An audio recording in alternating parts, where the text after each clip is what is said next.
Wee! What's up mga kapotpot? Mr. Kilakalier, and welcome to the vlog. Alright guys, so welcome na naman sa panibagong video dito sa aking munting channel.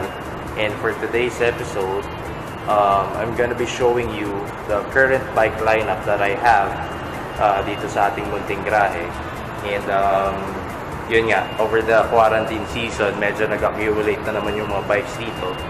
So, might as well share it to you guys. I'm gonna share you how much is that bike, if you wanna buy yung ganong bike din natin. What else? Ano yung mga modifications or customs na ginawa natin, and ano yung mga different adventures natin with the bike. Okay? So, let me just walk towards them, and ayan na sila! Boom! Dumami na naman sila. Nangyari na naman same as last year. Pero meanwhile guys, isa-isayin natin to, and I'll give a run around or walk around ng bawat isang bike dito para makilala nyo pa rin sila. Okay? So sumahan nyo ako sa aking activity in 3, 2, 1.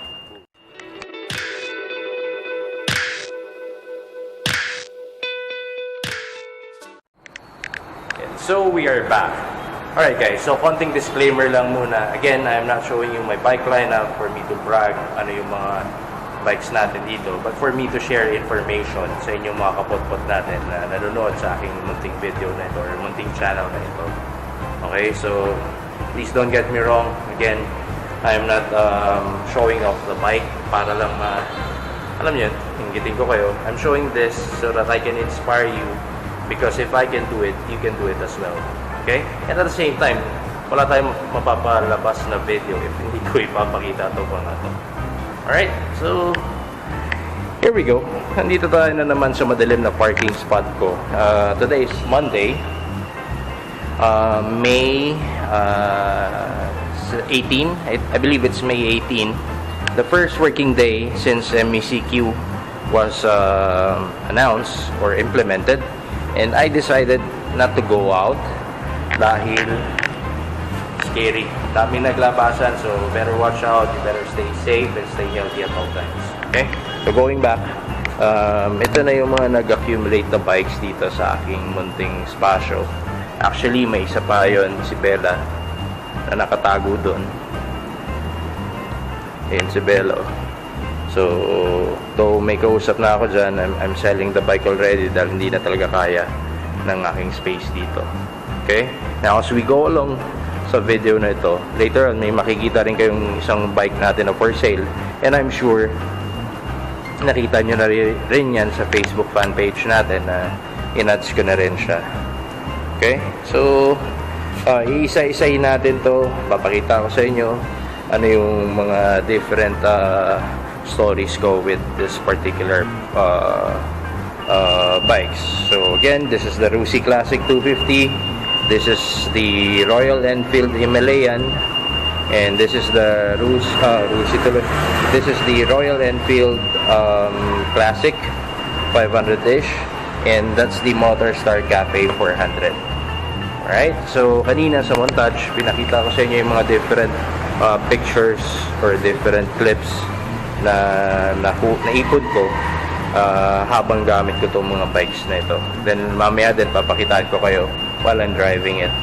Right? So yan, para mas makita nyo na maayos. There you go. First off, ito siguro showcase ko muna sa inyo. This is Tomas. Si Tomas 400. This is a Motorstar Cafe 400. I got this of this year lang din, before the lockdown, so I was able to have it customized ng kaunti. So I'm not sure if napanood niyo yung mga old videos ko. If ito pa lang yung napapanood yung video ko, try niyo pong balikan yung video ni Tomas sa aking channel. Okay? So what are the modifications that I did sa bike na ito? Yun, paint ng fenders and side panel, then polish and detail ng tank para bumalik yung original glory niya. What else? We replaced the handlebar. Pininturahan ko yung headlight niya kasi before it was matte black, masyadong dull tignan, so ginawa kong gloss black. And then we replace the wheel set. Naka-SPD rims na yan. 18 sa harap, then 17 sa likod. The tires that are installed on this bike is Shinko 805. Okay, so it has a push start, it has a kick start, and nagpalit tayo ng Rusi Classic 250 taillight dahil again, mas gusto ko yung ilaw na yan. Ayoko ng LED strip. Now, we also customize the frame. Nag-cut tayo, then we replace it with the new U-bend, and then nagpalit din tayo ng seats. We have it customized. Pinakapalan ko ng konti to achieve that kind of look. Ayan. Okay? So, by the way, ito pala yun. So, this bike is already for sale. I'm selling it for 148,000, 145,000. Hindi ko maalala yung ads ko. Pero that's negotiable. You just have to check the bike personally. Then, tawad kayo sa tingin yung nararapat. Puntahan nyo lang ako dito. The address is posted on my Facebook fan page. So, just look for the ads of it. Okay? So, why did I get a Cafe 400? It's a good 400cc small bike. I mean, it's a big bike. Though that is the entry level or kalimutan ko na yung tawag dyan. Lightweight category. That will fall under lightweight category. That's why it's a newbie friendly. If it's your first time to drive a big bike or a bike with bigger displacement. It's a 400cc sa papel, so this is an expressway legal bike. You can go anywhere with this bike dahil carb pa rin siya. Ang dami yung pwedeng maging adventure dito. So, brand new, I believe it's 136,000. Before, it's 126 or 128. Pero nung huling inquire ko, supposedly brand new kukunin ko, nag-iba na sila ng presyo. Okay, so magkano gastos ko? Customizing the bike from the stock form, more or less nasa 25 to 35. Yun yung gastos natin dyan. Yung pa pala, yung bigger bullet pipe natin. Okay, so if I can share to you several, or if I have, itong next clip na ipapakita ko sa inyo is yung adventure ko with Tomas. Actually, hindi tayo nakapag long trip dito dahil quarantine. Pero once in a while, pinapainit natin. So, mayroon tayong clips na may papakita dito. So, here we go. In 3, 2, 1, boom. Ano na sila ngayon? 238, 248. Di lang natin sure.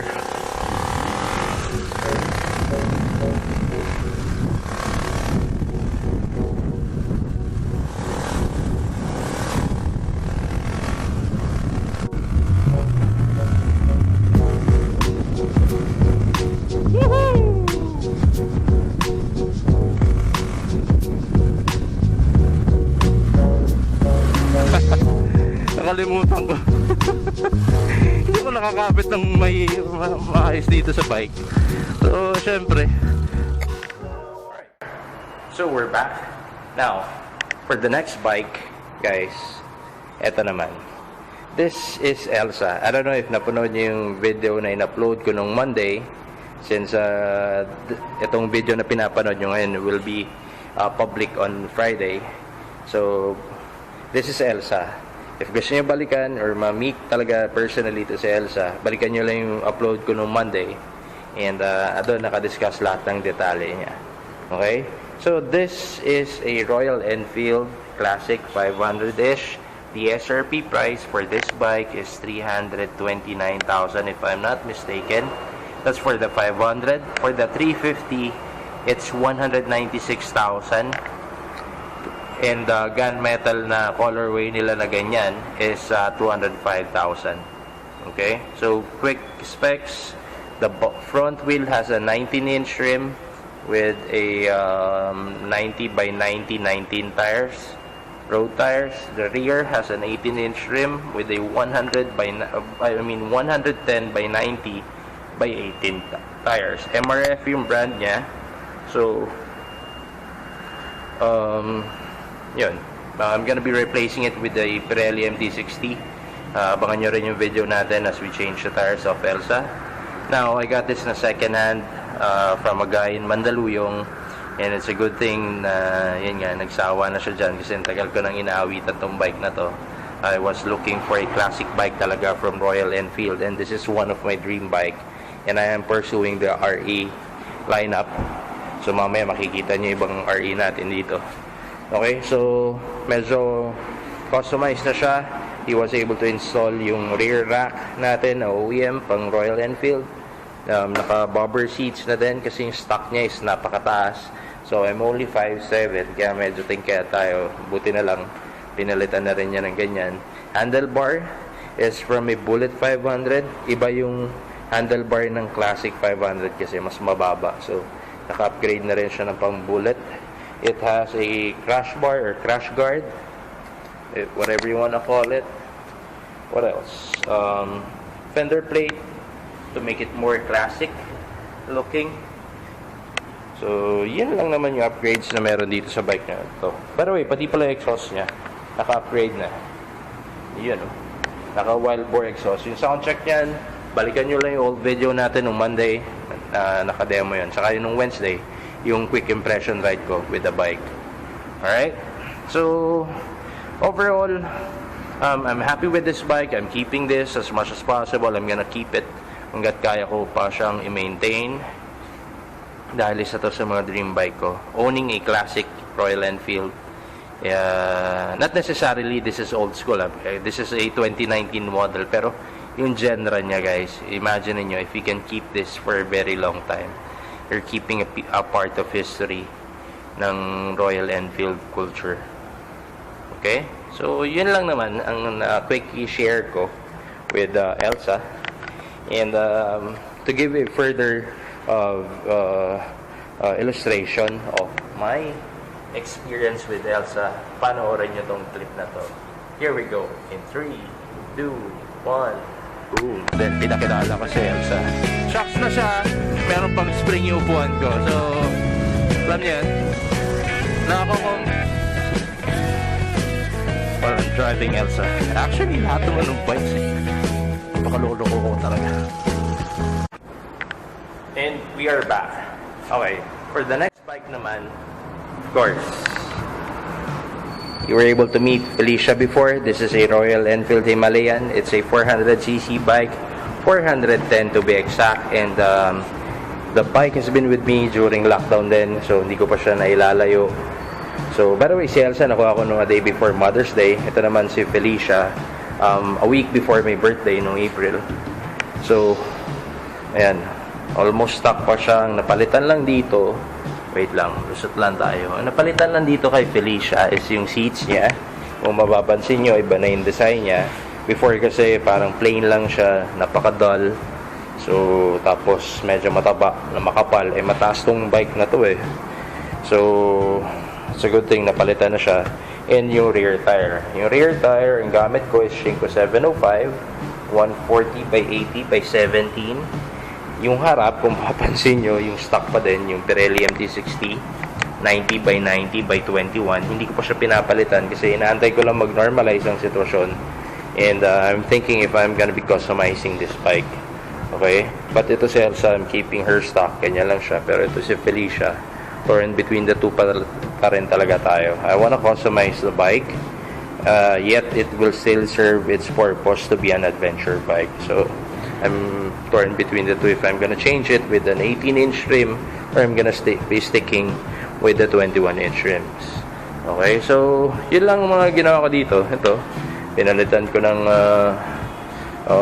nilagyan ko ng cellphone holder.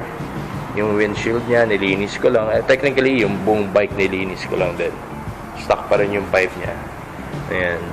And future plans with the bike, aside from customizing it, is ang gagawin natin dyan, I'm gonna be riding it sa aking mga adventure. So, I've been watching several videos sa YouTube about the Himalayan and nakakaingit yung mga adventure ride nila. Imagine niyo kahit mag-isa lang sila, lumalayo sila. So, siguro, sorry, at maingay sa labas. So, siguro, condition ko lang din yung sarili ko, condition ko lang din yung bike ko, then subukan natin lumayo. Hindi na yung typical na Pampanga yung Tagaytay. Subukan natin dalhin Tarlac or Baguio or La Union. Okay?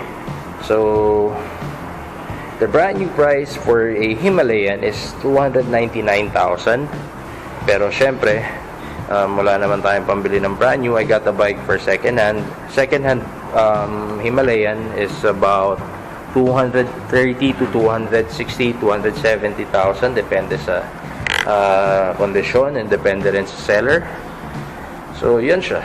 This is a 2018 model or 2019 model, I forgot. Pero hopefully makaschedule tayo ng PMS sa casa dahil gusto ko na ipa-PMS to dahil gusto ko nga din ilayo. But for the meantime guys, let me share you some of my encounters with the bike. So panoorin nyo itong mga clips na to in 3, 2, 1, boom. Tago tayo sa music.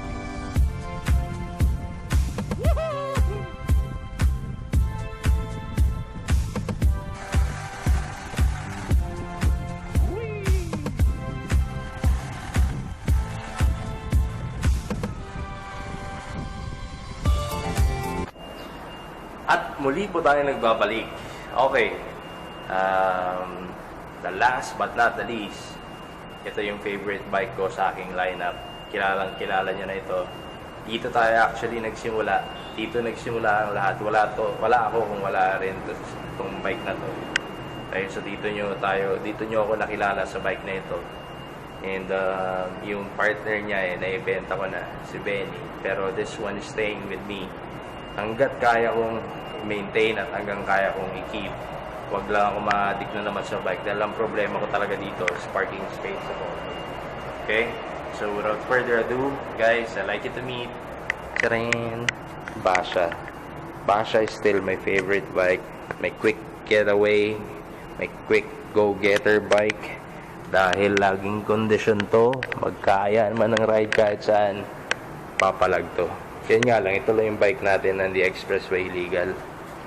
But still, I'm happy with it. So, kahit back roads na lang tayo, feeling ko mas mag-enjoy pa tayo doon. Okay? So, updates with Basha. Ganun pa din, hindi ko na siya masyadong, hindi naman siya hindi naayusan, hindi ko na siya ginagasasan. Kasi, what's the point of customizing or working on the bike ng maya't maya? Sorry, kailangan ko manualize yung mga bikes dito para makaliban dito. So, what's the point of, alam mo yun, may ka nagko-customize if okay ka naman na dyan. Hindi naman siya nagtitipid. Well, ganun na din yun. It saves me from my budget, pero okay na kasi ako sa looks niya eh. Okay na ako sa kanya. Nakagulong na siya na maganda. Hindi naman sobrang ganda. Pero, reputable naman yung tires na kinabit ko. It's a Shinko 705 din. So, makapit naman siya. By the way, the front is 120 by 90 by 17. The rear is 140 by 80 by 17. The frame was customized together with the fender. Was customized by Jake Guerrero sa Malabon. So, to those who are asking, saan ako nagpagawa nito? Doon sa kay Jake Guerrero. Okay? Now, the seats has been customized. Then, it's a stock seat. Pinakapalan ko lang yung foam. Then, pinalitan ko lang ng cover. Ginawa akong black because mas gusto ko ang black na interno sa gray. What else? The side mirror is a Rusi Rango handlebar together with the cables and the hose came from Mr. Henry Yang. So, search nyo lang sila sa Facebook. Yung mga pangalan na binanggit ko, available yan sa kanila para lesser problem and trusted seller din sila. What else? The pipe galing din kay Mr. Brian Bruto naman. Okay, so kilala nyo naman na to si Basha. So alam nyo na yung history niyan. Pero like what I've said, out of all the bikes that we have here, yung mga yan, I'm still grateful and thankful dito kay Basha. Okay? Kasi wala si Mr. Kalakal if hindi dahil dito kay Basha. Yun lang si Benny, binenta ko na. Binenta ko na si Benny because medyo I'm trying to shy away with the scene doon dahil for personal reason and medyo hindi na talaga kaya na i-keep dahil medyo nabibitin na tayo sa speed. Okay? Now, syempre, wala din si Mr. Kalakal kung wala kayong mga viewers natin or mga subscribers natin. So, thank you pala. 11,000 subscribers na tayo. Nakakatawa naman. Alam mo yun, simpleng kalokohan ko lang sa mga videos ko. I'm just sharing to you different experiences with my bikes. Pero nakakatuwa kasi kahit papaano na-inspire. At sana na-inspire ko talaga kayo. Okay? Imagine niyo from a small guy na nagsimula from, alam yun, again, I'm not bragging. I'm happy sa nararanasan ko ngayon kasi hard work pays off talaga. Okay? Kahit barok-barok yung mga English ko sa vlogs ko. Diba? But before we move forward with our discussion, pakita ko lang sa inyo yung recent ride experience ko dito lang within Ortigas area, itong si Basha. So here we go. In 3, 2, 1, go. Tayo na lang natin dito.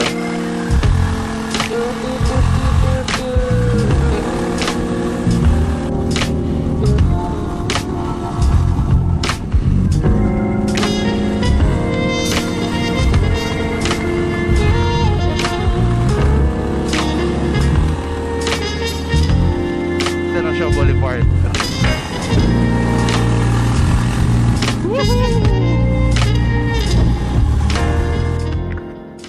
Okay.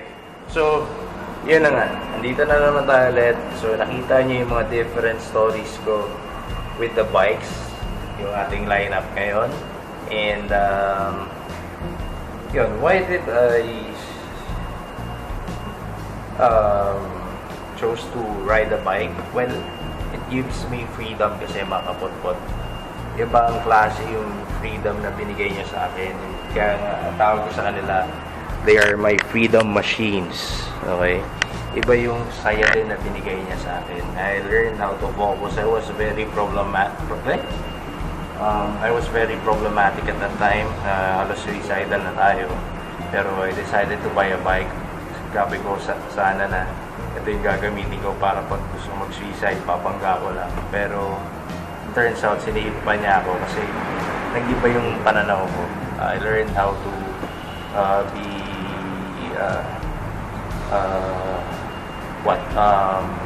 yung humility and humbleness natin. So, nagpasakop tayo sa problema. Nagpasakop tayo sa setbacks natin. Then, yun. Nakabawi din tayo. Okay? So, may pinost nga ako sa personal Facebook account ko yung we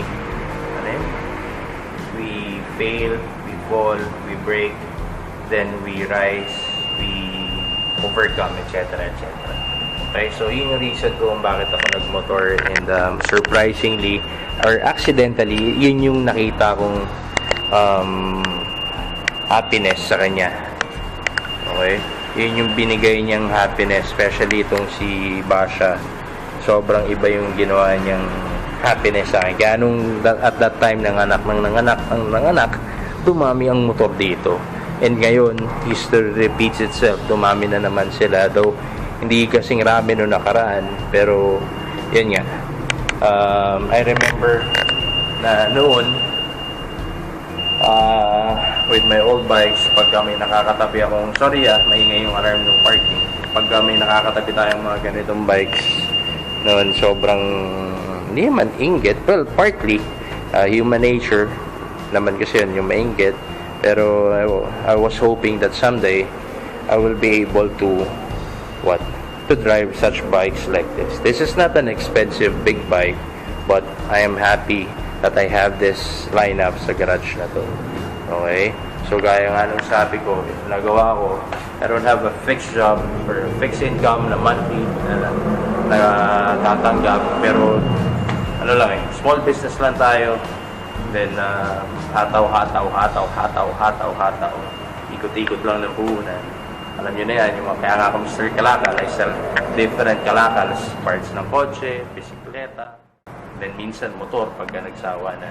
But for the meantime, ang talagang let go ko lang dito is ito, si Tomas. We had their great times together. Na-enjoy ko siya.